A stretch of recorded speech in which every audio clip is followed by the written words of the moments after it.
Have you ever looked at your life, maybe in the quiet of an early morning, and felt a deep, aching longing for how things used to be? Perhaps you remember a time when your faith felt simpler, your heart felt lighter, and your connection to God felt as real as the ground beneath your feet. You miss that. You want it back. It's a feeling that sinks deep into your bones, a quiet yearning for restoration, for a fresh start. This desire isn't new. It is as ancient as the human heart itself. It is a prayer that has been whispered through centuries, a plea for renewal when everything feels lost and broken beyond any hope of repair. This deep cry for help finds its perfect voice in the Old Testament, in a small, sorrowful book called Lamentations. The name itself tells you what it is about. It's a book of laments, of deep and honest grief. It was written by people who had lost everything. Their homes were gone, their city was in ruins, their sense of purpose had been shattered. They were sitting in the dust of their former lives, looking at the rubble and wondering if God had forgotten them completely.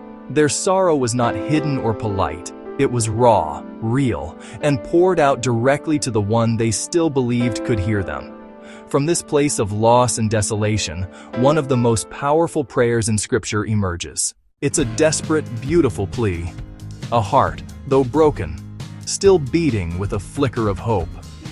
This ancient prayer can become our prayer today, a roadmap back to the Father's house from wherever we have wandered. So let's listen to their words, letting them sink in slowly, as if we are hearing them for the very first time. They are simple, but they hold the key to everything we long for. The prophet Jeremiah, speaking for his people, cries out with all the strength he has left. He prays, "Turn thou us unto thee, O Lord, and we shall be turned. Renew our days as of old." This is not a wish. It is a declaration of dependence, a complete surrender. It is the sound of a soul that has tried everything else and finally realizes the only way back begins and ends with God Himself. This is the place we start.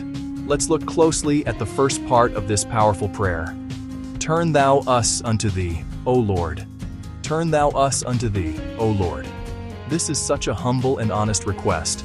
The person praying isn't saying, "Look, God, I've decided to come back to you now."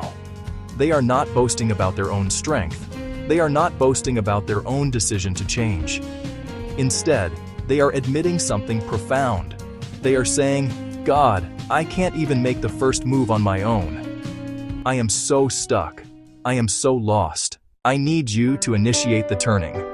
I need you to reach down into my life and gently, lovingly point me back in your direction." This is the very first step of renewal.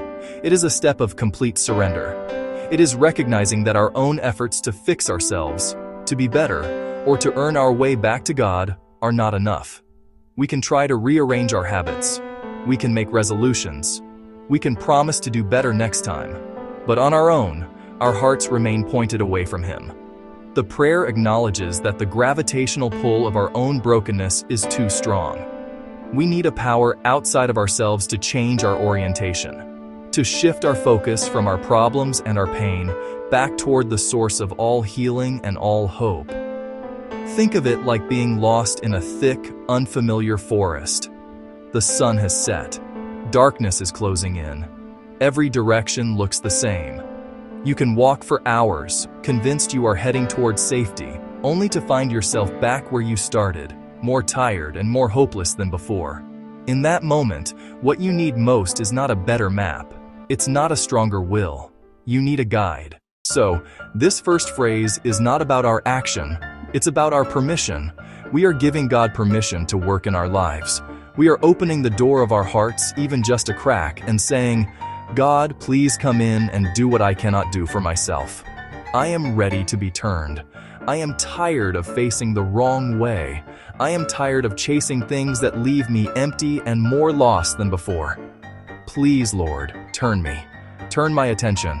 Turn my affections. Turn my desires back to you." It's the most powerful and vulnerable thing we can say, and it is the starting point of every great story of redemption and renewal. You know, that's where it begins. Our turning is not ultimately dependent on our own fickle strength or wavering resolve. It is dependent on God's faithful, powerful, loving response to our cry for help. This is where grace enters the picture so beautifully. Our part is to ask. His part is to act. We present our willing, yet unable hearts to Him, and He provides the power that accomplishes the change. He is the one who completes the turning that we can only begin to desire. Imagine a heavy, stuck door. You can push and pull with all your might, but it won't budge. Then someone much stronger comes along, stands beside you, and with a gentle push, the door swings wide open. You were involved. You wanted the door open. But the real power came from someone else. That is what God does for us. This assurance changes everything.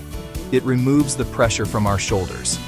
We don't have to worry if we are doing it right, or if we have enough spiritual muscle to make it back to God. Our confidence is not in our ability to turn, but in His ability to turn us. When we pray, "Turn thou us," the clay doesn't have to worry about becoming a beautiful vessel. It just has to remain soft and pliable on the potter's wheel. Our job is simply to yield. So, when you feel that distance from God, when you feel you've wandered too far, remember this promise. Your journey back does not depend on you mustering up superhuman strength. It depends on you whispering a simple, honest prayer. The moment you ask, "Lord, turn me," He is already at work. The divine completion has already begun. He hears that prayer and responds with the full force of His love and grace, ensuring that what He starts, He will faithfully finish. You will be turned. That is His promise to you, a promise as solid and sure as the dawn. Believe that. Finally, we arrive at the glorious destination of this prayer: renew our days as of old. This is the goal. This is the hope that fuels the entire plea. It's not just about being turned back in the right direction. It's about what life looks like once we are walking with God again. The people of Lamentations were not just asking for a change in their spiritual orientation. They remembered a time when their days were filled with joy, purpose, a sense of God's presence. They wanted that back. They longed for days that felt whole and meaningful again. What does it mean to have our days renewed as of old? It doesn't mean we magically go back in time or that our past mistakes are erased from history. It means that the quality of our days is restored. It's about renewing the joy we once felt in simple things. It's about restoring the peace that guarded our hearts, even when circumstances were difficult. It's about rediscovering the deep sense of purpose that comes from knowing you are living for something bigger than yourself. It is a restoration of the inner life, which then transforms the outer experience of each and every day. This renewal is a deep work of God. He doesn't just patch up the broken parts of our lives, He makes them new. He takes the sorrow and turns it into a source of empathy. He takes the failures and turns them into lessons of humility and grace. He breathes new life into relationships that have grown cold and distant. The houses look unfamiliar. The street feels strange. His home is nowhere in sight.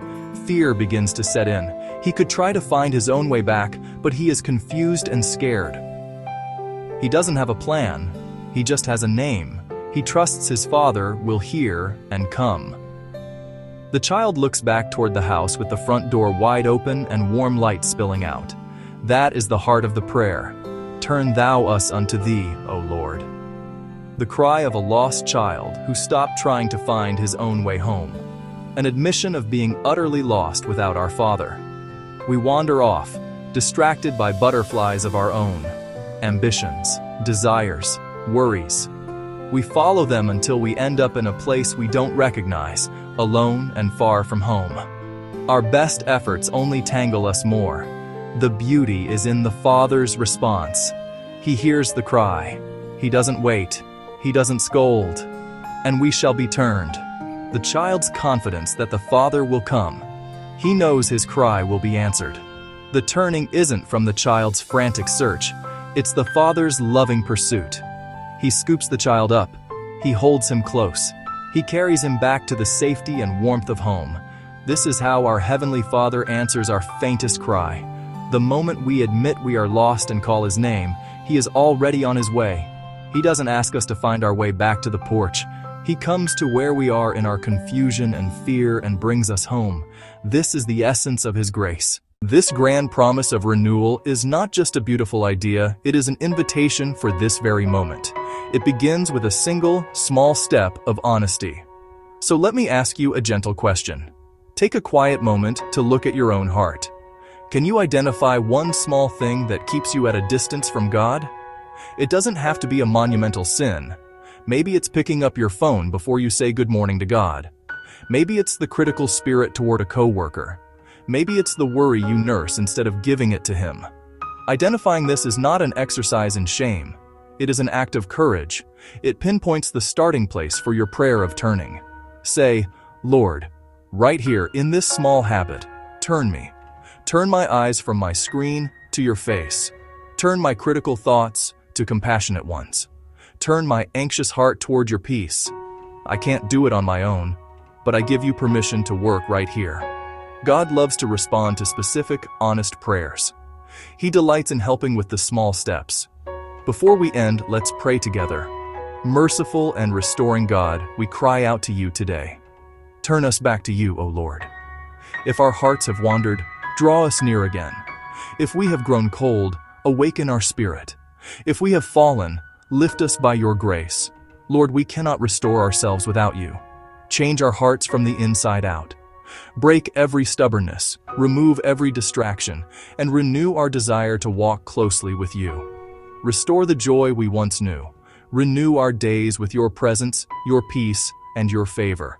Bring back the passion for prayer, the hunger for your word, and the love for righteousness. Where there has been loss, bring renewal. Where there has been dryness, bring revival. Where there has been distance, bring closeness again. Turn us fully to you, and we will follow with obedient hearts. In Jesus' mighty name, amen. How can you apply the message of this verse to strengthen your faith today? Thank you for watching. May God's Word continue to guide and strengthen you every day. Don't forget to like, share, and subscribe for more powerful Bible verses and life-changing messages. Only here on Bible Verses of Life. Stay blessed, stay faithful, and always keep God first.